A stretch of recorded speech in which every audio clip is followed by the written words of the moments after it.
Well, it's raining ducks somewhere. I'm not sure where. Crying ducks? Those are duck tears. Oh my gosh. Jeff Morgan, Jerry Harris, Brandon Haynes with you. And it's kind of I don't even know what to say. It's been a very disappointing. It hasn't been a good week for being a Duck. I'll tell you that. And last Wednesday, it seems like a long time ago to me now. I don't know about you guys, but it seems like forever and a day. It's weird how fast you can put a bad game out of your mind.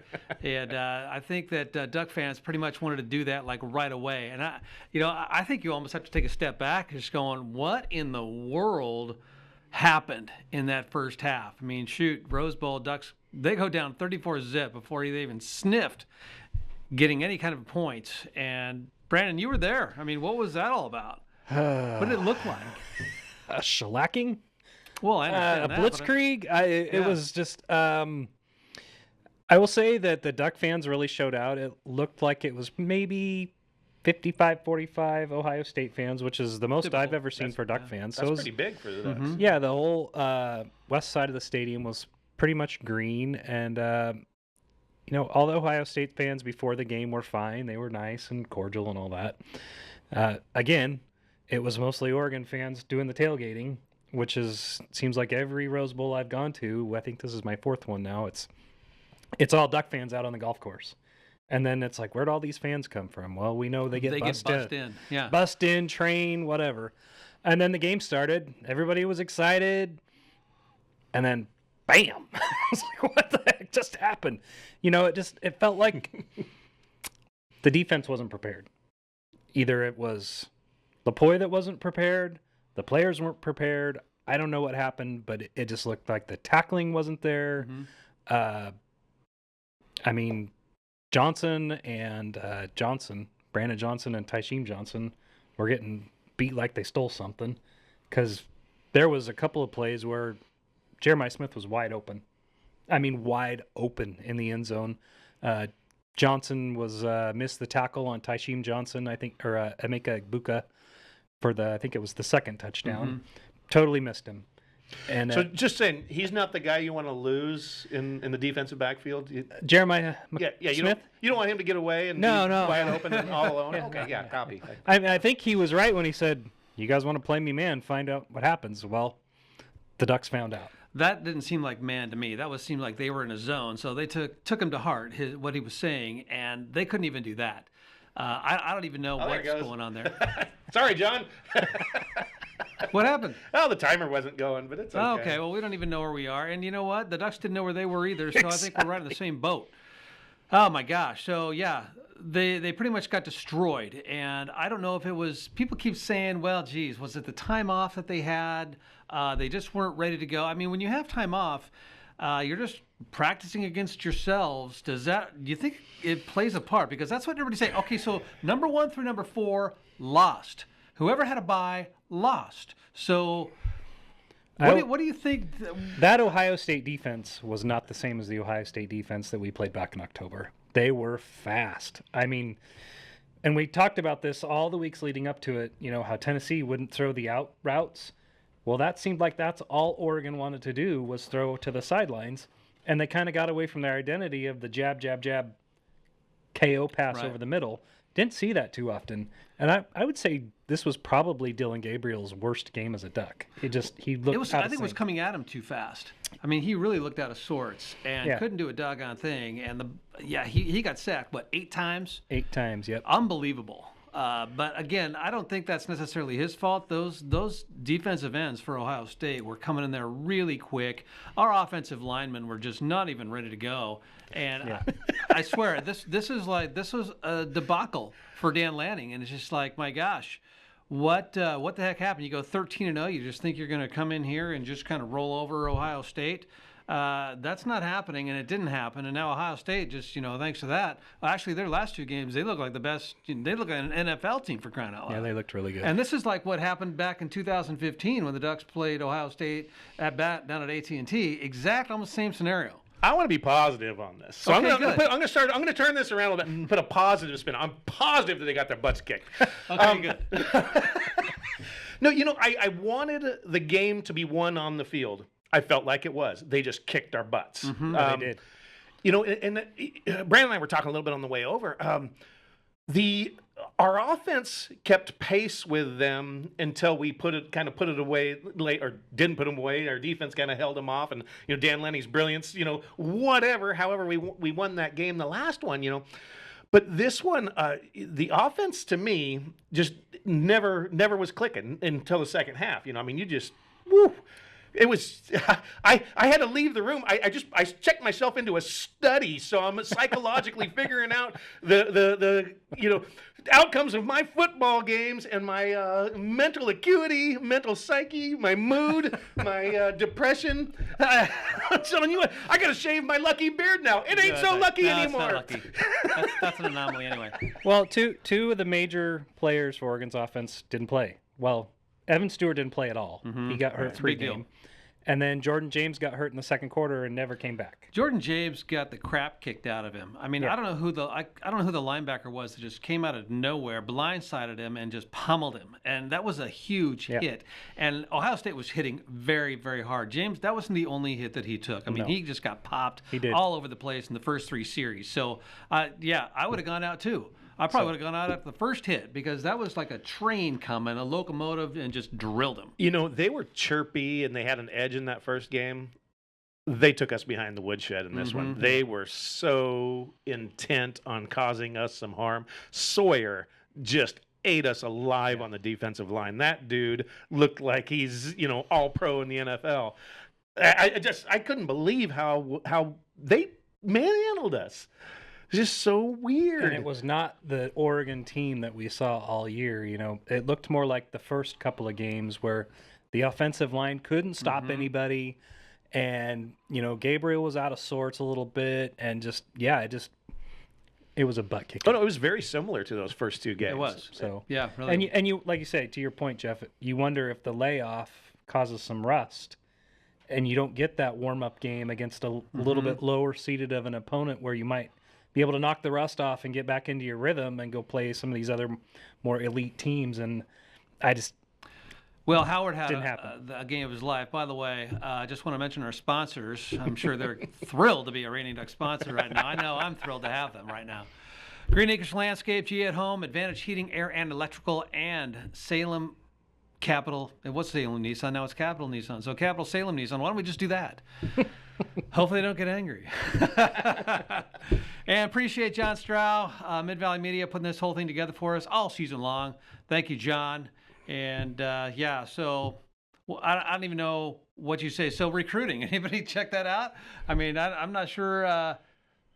Did we lose anybody? Well, two transfers already out of the 2025 class. The quarterback kid from Hawaii, the 5-star that was initially committed to Cal.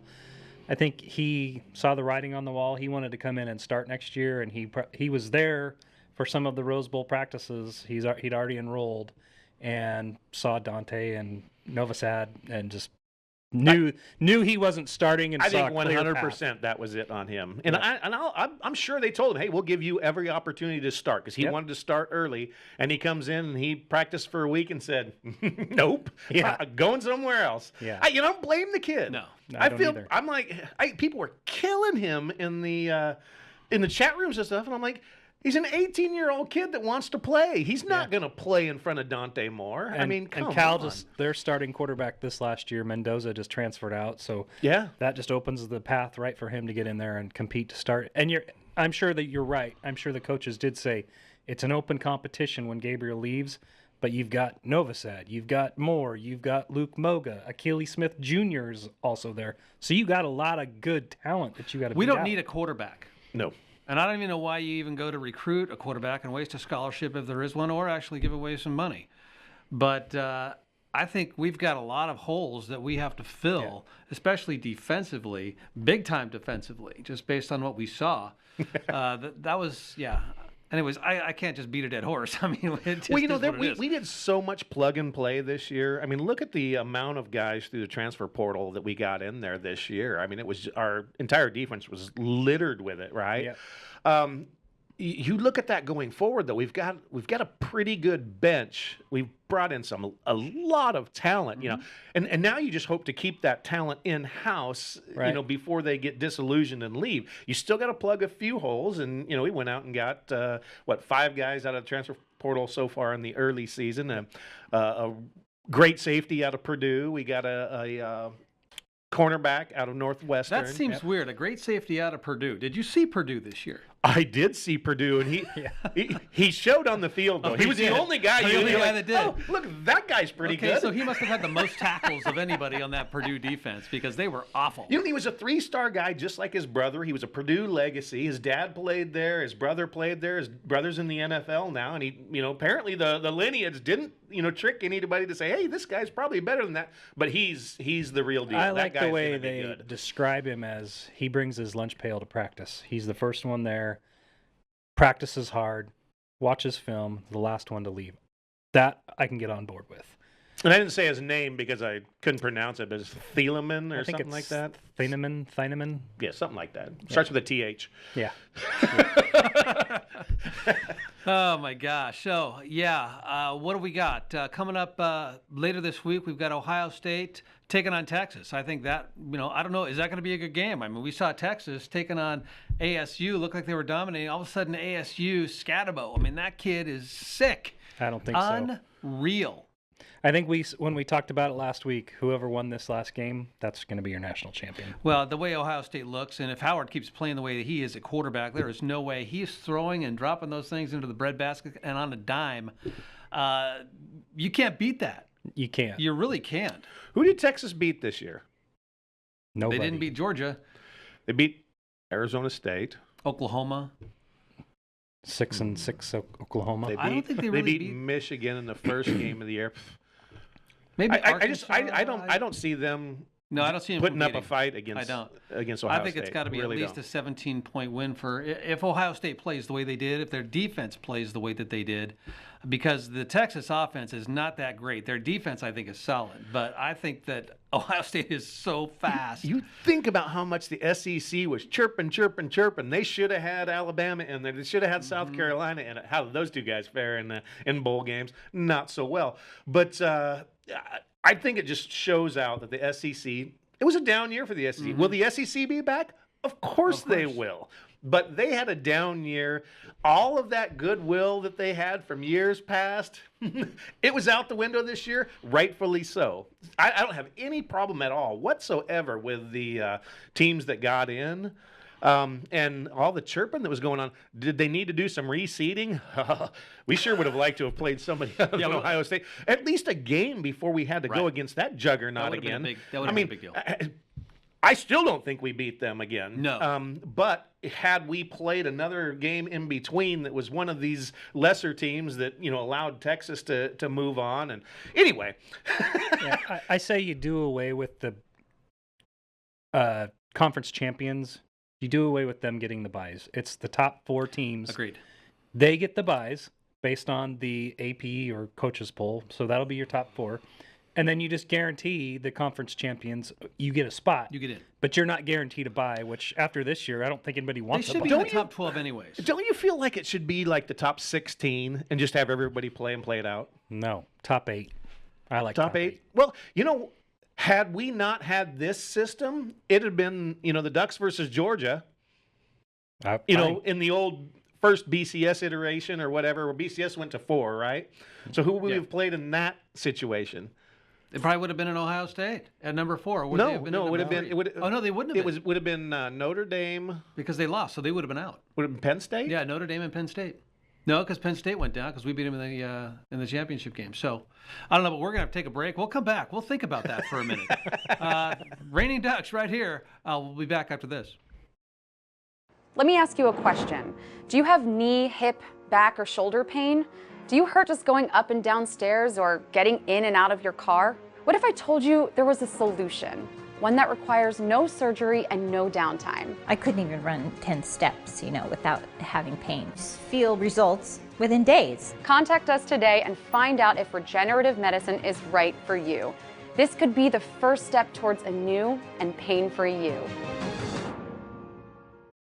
Welcome back to Raining Ducks. Jerry, Brandon, Jeff here with you. The week after the Rose Bowl, still licking our wounds. And we don't rain in any fashion. I think it was a short rain. Although I guess it lasted for a couple of months. And so, what can you say? The Ducks had a phenomenal season. Thank you very much.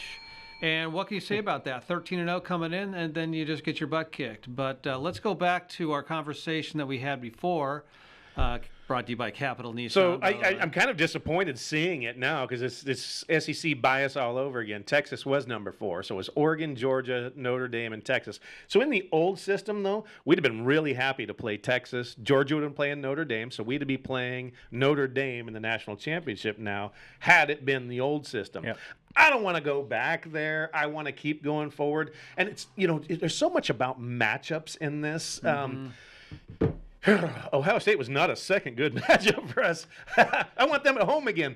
But I like the idea of so you guys still want buys. You still want buys going in? I think so, but or just put 16 teams and say go for it. Kind of like Division II, Division III does it. I don't think that I want that long of a buy. I think that if you did away with conferences, there's too much money involved with the conference. No, I think you still have that, but I think that you have the first games that week, that next week. You don't wait.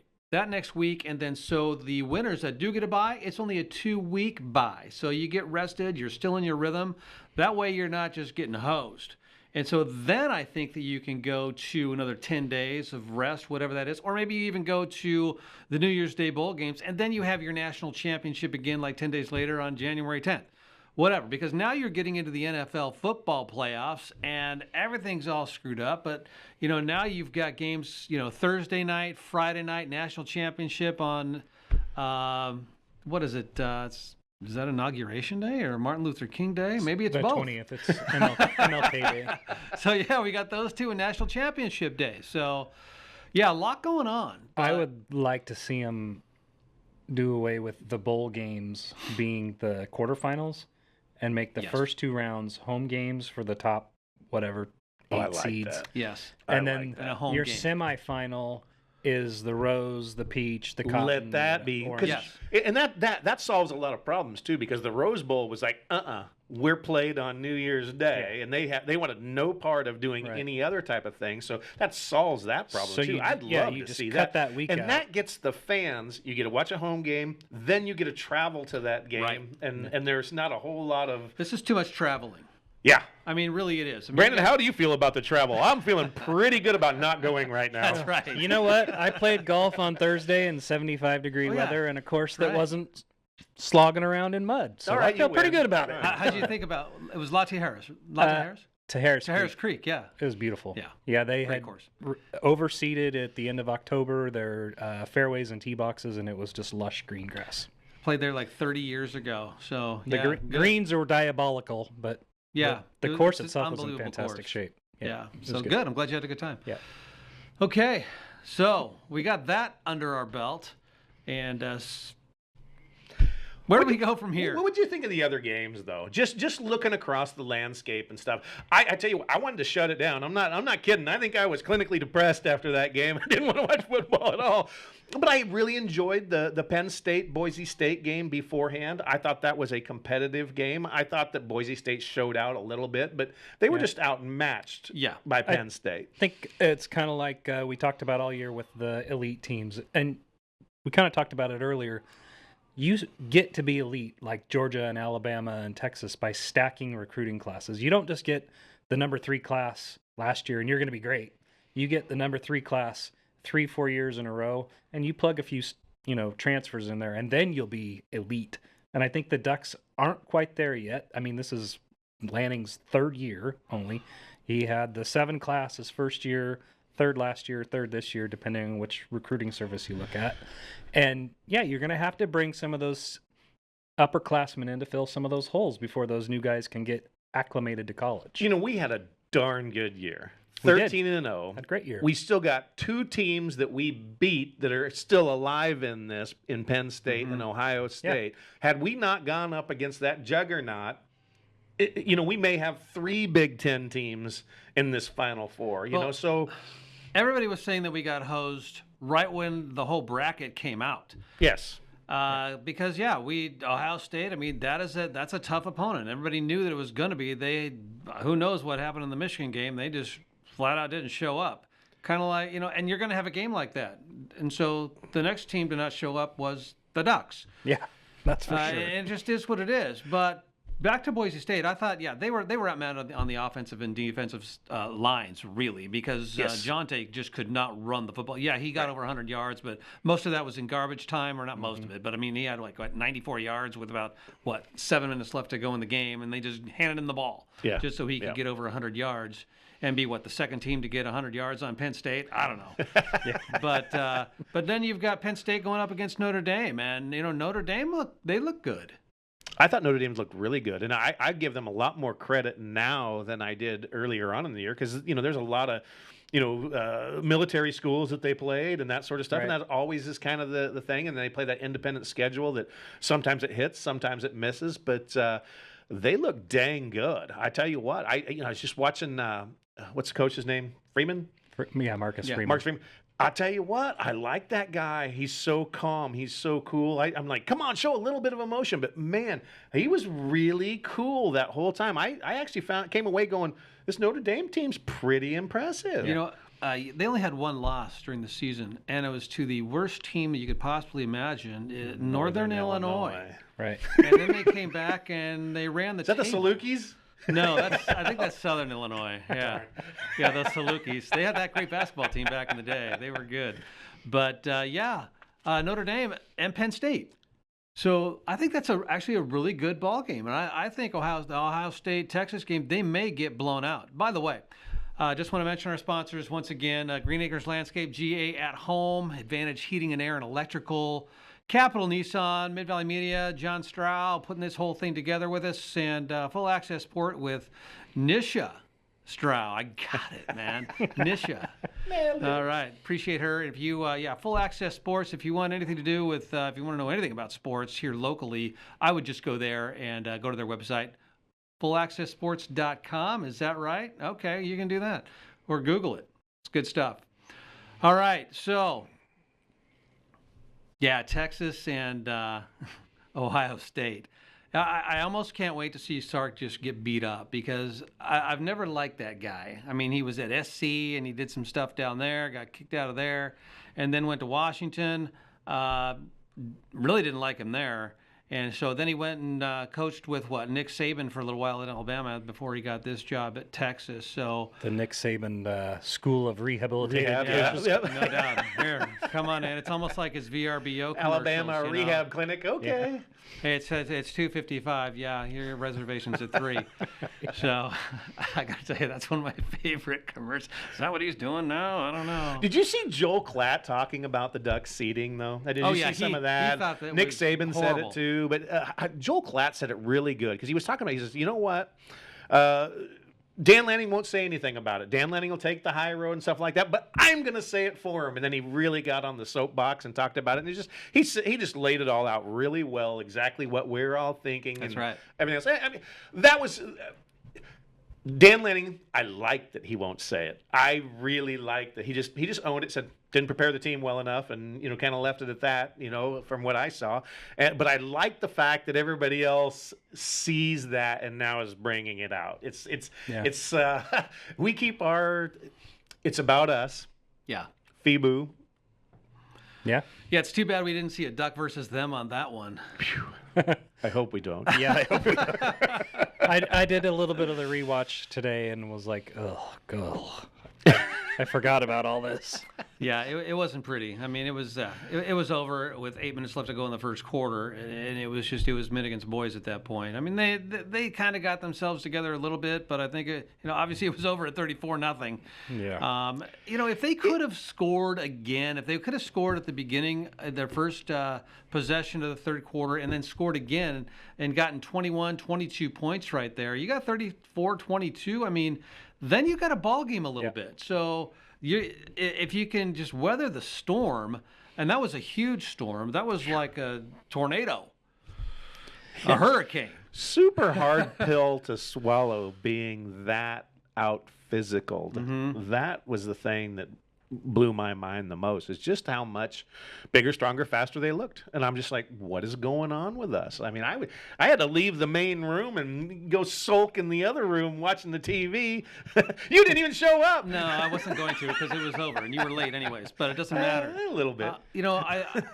It seemed like there was an intimidation factor. I mean, I don't know what it was or whatever, Rose Bowl, what have you, even though they'd already played there against UCLA earlier in the season. But when you get hosed like that on 3 plays for a touchdown right out of the gate, and you're looking at them going, whoa, then it's like deer in headlights. And your offense comes out. They went 3 and out, sacked. Everything that could go wrong went wrong. And I guess you just got to chalk it up, tip your hat to Ohio State, saying, you know what, you came out and you did what you said you were going to do to us. Yeah. And Chip Kelly we schemed a took it great on the offensive chin. game. So What's that? Chip Kelly schemed a great offensive Oh, heck plan. yeah. So I think the first series for Ohio State, like I said, was 3 plays, and then they had the running touchdown, and then Egbuka's was 3 plays as well. It was just like. Yeah. Can't even say the defense was tired because they weren't out there long enough to get tired. So Dan Lanning's 3rd year in the program. We're 36-5, right? If I'm correct. Pretty good. I'm telling you what, the cupboards. We lose a lot of senior talent on this team, but the cupboard's certainly not bare. There's a lot of good young talent and a lot of 5-star, 4-stars littered all across this roster now. So now he's got some retooling to do, though, and putting all of that together. And I tell you, Dante Moore is a huge piece of that. Dante Moore coming in, and we talked about it a little bit with the new recruit. I'm not going to say his name because I can't. It starts with a TH. Jawways? Who knows what it is. That's for California to figure out now. But that guy, did you hear Tez Johnson talking about him, how he's going to be one of the Heisman favorites this year type of a thing? And we were talking about him on the Dante little Moore. way over. Dante Moore. Just the way that his release and the way, and we were talking about, a buddy of mine said it to me today. He goes, boy, we found out Dylan Gabriel's not that tall. All those passes being knocked down. And I mean, you move, you find passing lanes, whatever. And they knocked down a lot of passes against Tennessee as well. But now you get a 6'3", 6'4", 6'5", whatever, however tall Dante Moore is. He's a tall guy. He's a tall guy. I think he's listed at 6'3", but he's a much bigger guy. Can see over things, and his release is a little funky. But man, it zips out of his hands. He played well at UCLA last year, and so and when he came in this year, he looked really, really good. Looked very, very confident. He didn't have a hiccup anywhere. Yes, he's got a calmness about him that I don't think I saw in the previous year at UCLA. He just looks calm up there. He just sits back in that pocket and delivers the ball. He's not jittery. He's not jumping. And I think that might be have a little something to do with the way we develop quarterbacks. And that who's our offensive coordinator? Will Stein. Walt. I wanted him to say Weiss. Sorry, I didn't mean to put you on the spot like that. No, I was like, I know it's Walt. Yeah. Will Stein. I know. It starts with a W. It doesn't matter. I'm going to get ragged on forever on that. love That's Walt okay. Stein. Oh, yes, you will. It's That's okay. right. It's No, good. I think it's great. good. Oh my gosh. Well, you know what? We got through the show. Jerry, Brandon, any Jeff, Kleenex. and no Kleenex here. Just a bell that got only rung once today. And you know what? We're gonna keep going. We got Duck basketball going. They've only got 2 losses on the season. They actually got smoked by Illinois the day after the Ducks got Did you watch that? I did. They Another couldn't game miss where it. it just feels like we couldn't do anything. Like, what is wrong with these guys? Well, we're done. And so we're going to talk more about that next week. Have a great week, everybody. Thanks for listening to Reading Ducks. Take care. Go Ducks.